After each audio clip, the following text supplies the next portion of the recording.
मेरे पास कहने के लिए बहुत ज़्यादा नहीं है, लेकिन कुछ बातें मैं करना चाहूँगी।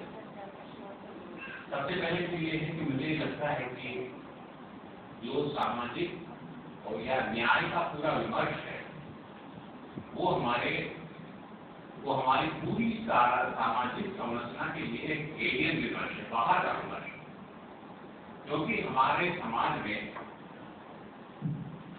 न्याय का कोई अवधारणा नहीं है। जो सचमुच का न्याय देती है, ऐसी कोई अवधारणा हमारे पूरे समाज में कहीं दिखाई देती है। यहाँ तक कि आज से आप काम में देखिए, आज जब आप कोई एक मकान बनाना शुरू करते हैं या कोई भी काम शुरू करते हैं, तो उसमें जो सबसे कमजोर है, जो मजदूर है, काम करने वाला है, उससे पूरी मजदूरी मिले, ये अवधारणा आपके मन में सारी अवधारणा होती है। मकान कैसा होगा, क्या होगा, वहाँ क्या होना चाहिए, कहाँ नहीं होना चाहिए, शीशा कैसे लगना चाहिए, फला क्या होना चाहिए, सारी अवधारणा होंगी।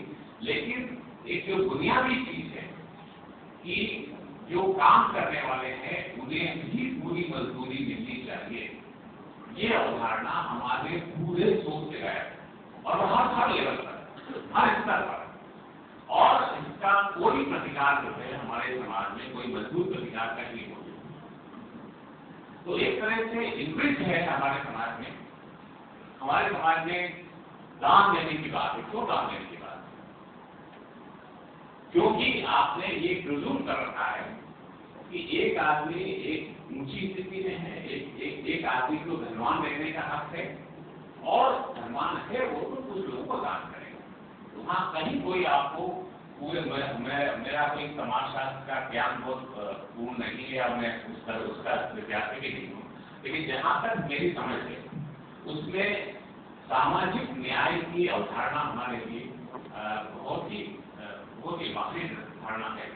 और ये धारणा, ये चीजें कई लेवल पर, कई स्तर पर हमें दिखती है, जिसमें कि जाति की बात आज बहुत महत्वपूर्ण ढंग से उभर के आई कि एक जाति भी एक बहुत बड़ा तत्व है, जिसमें कि हमारे समाज में उसकी असमानता की अवधारणा को एक इंस्टीट्यूशनलाइज किया, एक पूरा तंत्र विकसित किया, जिसमें कि आपको असमानता जो है बहुत स्वाभाविक लगती है।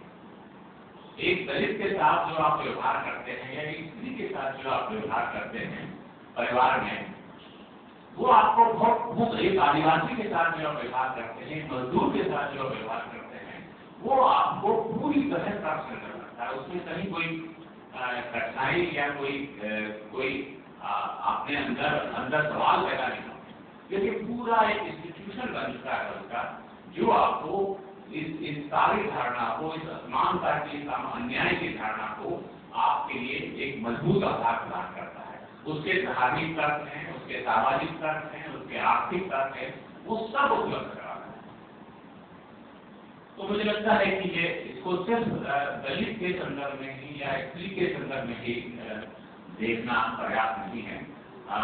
हमारे पास अभी अल्पसंख्यक विमर्श नहीं है, लेकिन हम इस तरह की समस्याओं को अल्पसंख्यकों के संदर्भ में भी देख सकते हैं और तमाम तरह के अल्पसंख्यकों के संदर्भ में देख सकते हैं।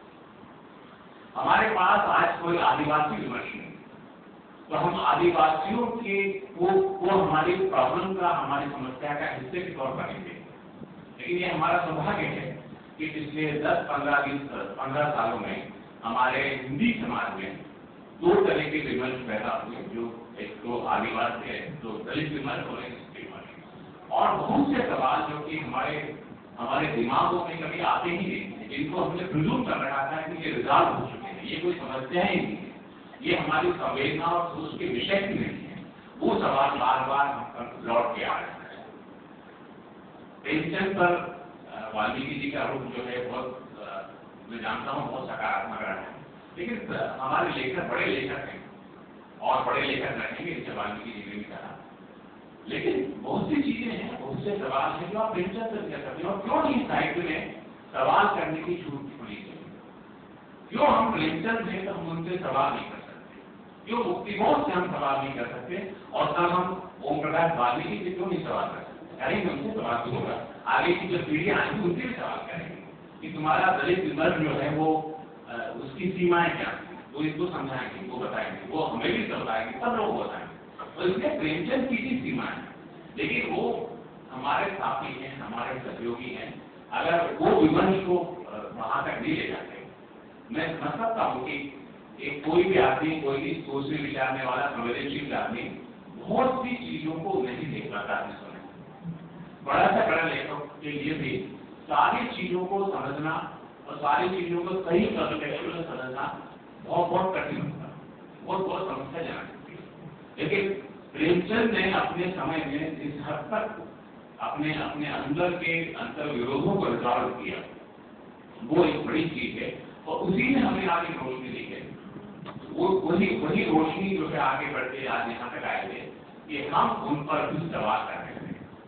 और ये मैं समझता हूँ, इसको मैं कहीं जो है अपने साहित्य की या अपने समाज की कभी नहीं मानता। अब हर एक से सवाल किया जाना चाहिए, कोई भी सवाल से करेंगे। हम महात्मा गांधी की हमारे एक बहुत बड़ी हस्ती है, लेकिन आज गांधी से कितना सवाल किया जाता है, आज नेहरू से कितना सवाल किया जाता है, और क्यों नहीं होना चाहिए।